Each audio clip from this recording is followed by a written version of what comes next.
Igsuon atong bata pa ko, mga year 2000, daghan kay tog sulti-sulti nga basin og matapos na ang kalibutan, adunay 3 days of darkness, di ba?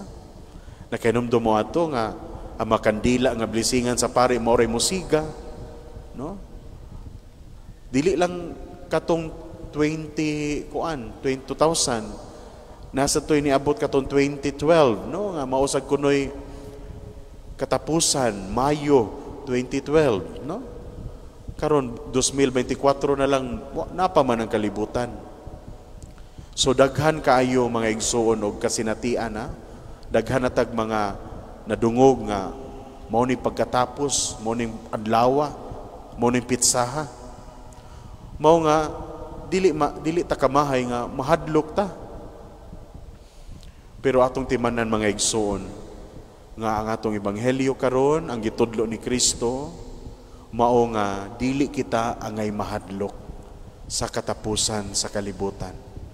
Tinuod moabot jud ang panahona, moabot jud ang gutlua. Pero wa ta kay baw. Bisan sa Jesus, bisan ang mga anghel, wala kahibaw.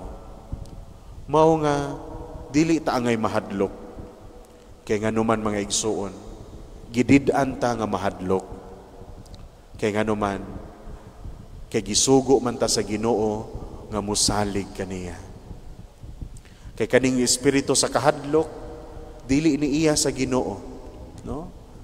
Ang espiritu sa kahadlok, dili kini gikan sa Espiritu Santo, kundi ang Espiritu Santo maghatag nato og pagsalig, maghatag nato og kadasig.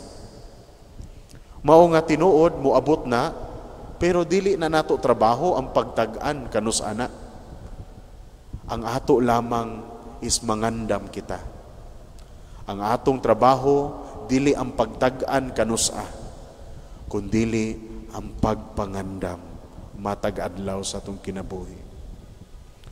Ug diha sa atong pagpangandam mga igsuon, kita gitudloan nga mutubo diha sa pagsalig sa Ginoo.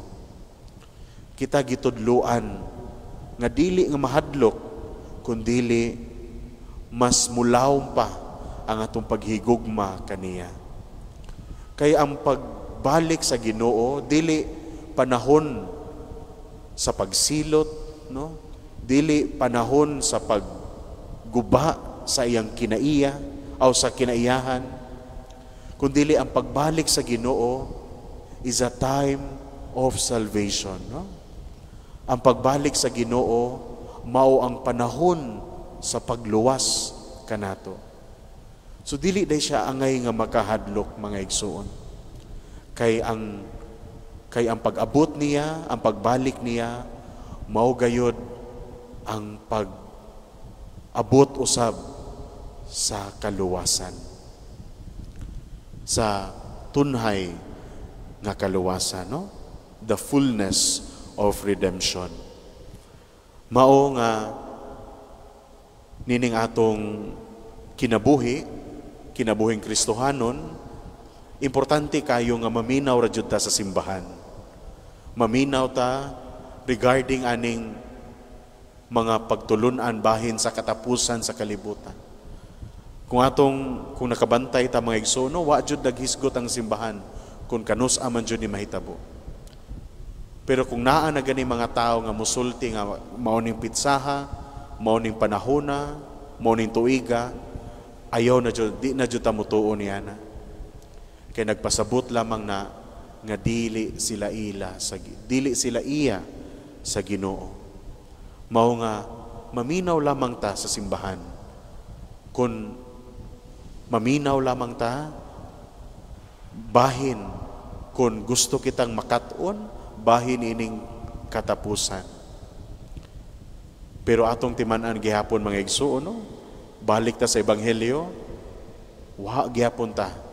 Bisan si Kristo, wala siya nakaibaw, kanus siya mubalik. Pero mubalik siya. Ang ato lamang mga igsuon, nga atong ibutang ang atong tibuok nga pagsalig kaniya. Musalig kita kay ang Dios nahigugma man kanato. Musalig kita nga ang Dios mao ang atong manluluwas. Ug musalig kita diha sa atong kinabuhi. Musalig kita sa iyang mga saad. Mao nga sa atong pagpadayon nining santos nga misa ug sa tibok natong kinabuhing Kristohanon. Padayon ta nga magpuyo subay sa kabubuton sa Ginoo. That is the best preparation. Dili ang pag-andam og dili ang pagpanic buying o dili ang pagpaminaw sa mga tag-an-tag-an, no? Dili ang unsa pa nadag mga kandila nga musiga lamang, dili na mao ang pagpangandam. But the preparation, ang pagpangandam nga angay na tumbuhaton, mao gayud ang pagpuyo sa kinabuhi subay sa kabubuton sa Ginoo. Ang pagpuyo sa atong kinabuhi, bisan tudog makasasala kita, bisan kung aduna kitay makahuyangan, bisan aduna kitay makalapasan, apan mangayo kitag pasaylo, muduol kita sa mga sakramento, ilabi na ang sakramento sa pakigiuli, ang pagdawat nato sa Eucharistia matag Domingo. Mao kini ang tinud-anay nga pagpangandam. Mao kini ang pagpakita nga kita di ay nilaom sa Ginoo. So dili di ay ang kahadlok mao ang gasa sa Ginoo, kundi ang gasa sa Ginoo mao ang paglaom, ang hope. Mulaom kita kay siya maayo ug maluluyon, ug mulaom kita sa iyang gugma nganhi kanatong tanan.